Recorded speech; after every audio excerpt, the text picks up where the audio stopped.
রাগের মাথায় আপনি সন্তানকে বললেন তুই মর, ফেরেশতারা বলল আমিন। তোর ভবিষ্যৎ অন্ধকার, ফেরেশতারা বলল আমিন।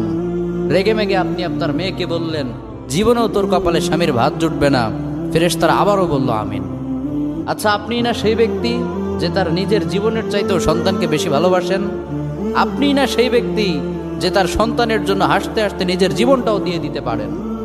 আপনি না সেই ব্যক্তি যে আল্লাহর কাছে নিজের চাইতেও সন্তানের জন্য বেশি দোয়া করে? তাহলে কি করে নিজের হাতে নিজের সন্তানের এত বড় ক্ষতি করতে পারলেন? Doesn't make any sense. Common sense বলতে কিচ্ছু নাই আপনাদের?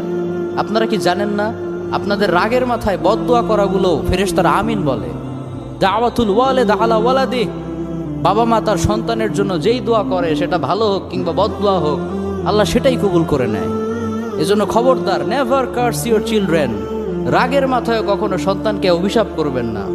খুব বেশি রাগ উঠে গেলে তার জন্য উল্টা ভালো দোয়া করেন। কাবা শরীফের একজন ইমাম আছে, ইমাম আল কালবানি। তার মায়ের যখন প্রচন্ড পরিমাণে রাগ উঠে যেত, সে তার ছোট